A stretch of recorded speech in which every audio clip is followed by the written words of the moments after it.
Thanks for joining me. This is Angie at Chicken Scratch. This is the project we're making today. This is week 7 of the 12 weeks of Halloween.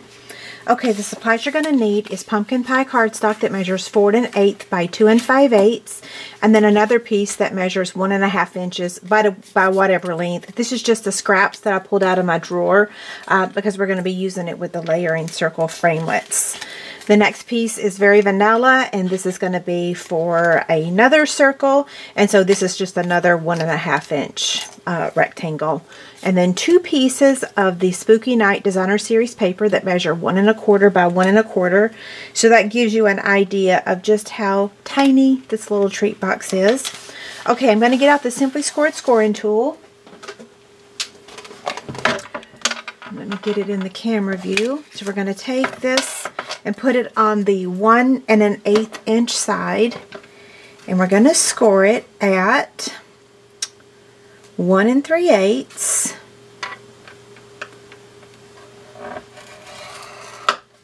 1 7/8, 3 1/4, and 3 3/4. Then I'm going to turn it on the 3 5/8 side.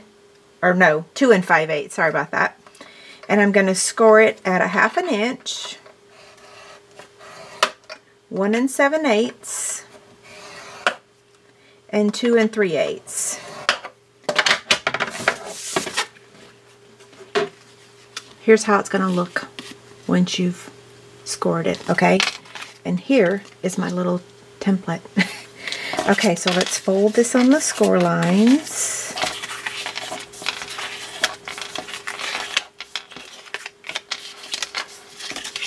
Next, we're going to take our scissors. I'm going to put the template back in my camera view here so that I'll know what to trim. So, starting over here on this 1/2 inch side, let me get back in the camera view here. I'm going to remove everything but this center piece. So, I'm going to cut.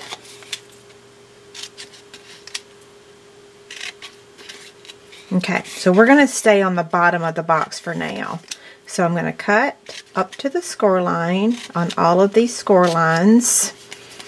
And then I want to just give these little guys a little angle trim.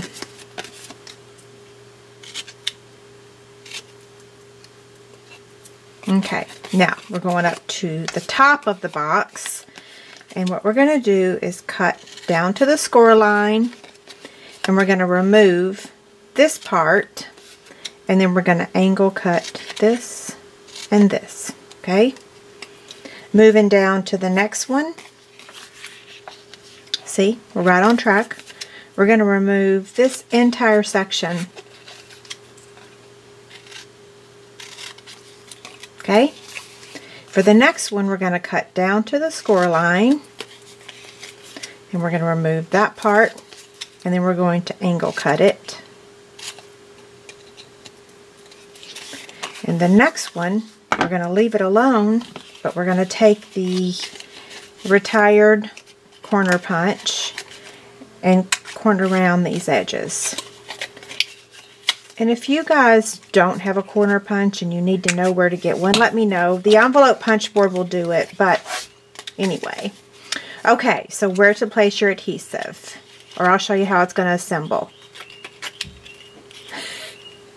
Elvis is going to town up there. Okay, so adhesive here. And you know what? Let me give these just a small angle trim. I may have to pause my video because Elvis is talking up a storm up there. Uh-oh, I just ran out of it. Okay, I'm going to take my tear-in tape.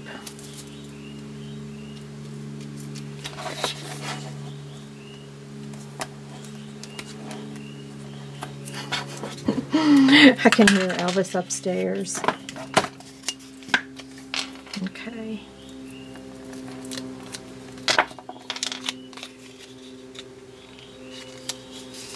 Now, this is the front of our box because it's going to close just like this. Okay, so we're going to put tear-in tape right here on this piece.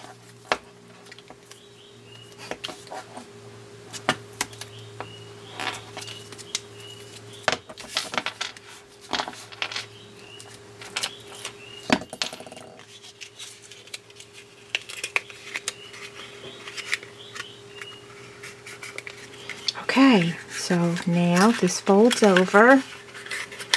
And if this doesn't close properly, you can give those little tabs a little more of an angle trim, but you don't want to trim too much because then your box won't stay closed, okay? So now let's take our adhesive. My snail is out, so I'm just going to use my liquid adhesive.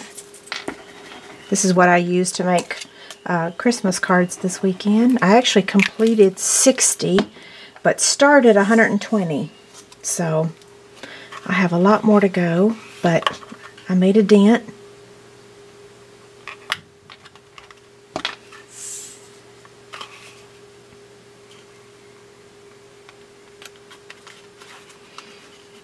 Okay, while that's drying, we're going to stamp. So I'm using the Spooky Cat stamp set. This time I'm using the Eat at Your Own Risk. I believe I've used this on one or two other projects. Now let's get out the Big Shot. We're going to cut these out. Okay, I've got the Big Shot, magnetic platform, cutting pad. We're going to start with the pumpkin pie scallop circle and cut that out.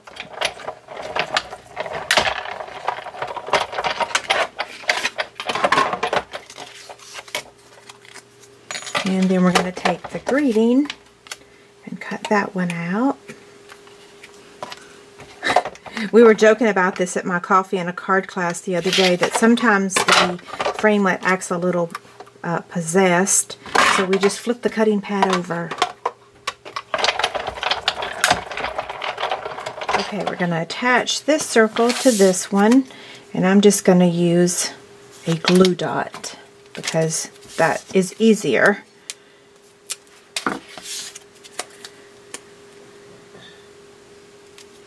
Okay, we're going to take two of the little mini dimensionals and we're going to place them on the left and the right of the circle because we're going to go over the ribbon. Okay, so let me find the top of my box, which is right here. We're taking the Vintage Crochet Trim. We're just going to bring it up here to the top and trim. And then we're going to take the black baker's twine and we're just going to tie a bow. This will be the most challenging part. I always like to add what's the most challenging, and it would be tying this bow. So I've warned you in advance if it takes me 2 or 3 times. And I'm going to stop talking because I always mess up when I'm talking. So here we go.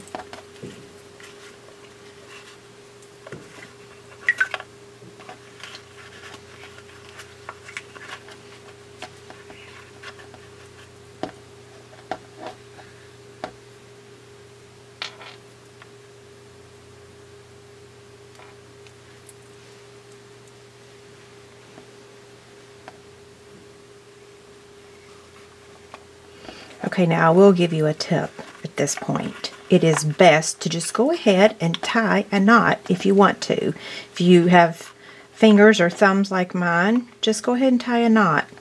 And if you don't want to, then once you've got that tied, it should hold. But there's some projects I do have to go ahead and tie a knot just to hold it. And you can make the tails of the twine as short or as long as you want to. I like them a little longer on this project just because it's such a teeny tiny box. Okay, so now all we have to do is take the backing off of the dimensionals and add it to our box. So there you have it. Don't forget, head over to my website and print the free PDF. It has all the instructions and the measurements for you. Have a great day. Bye.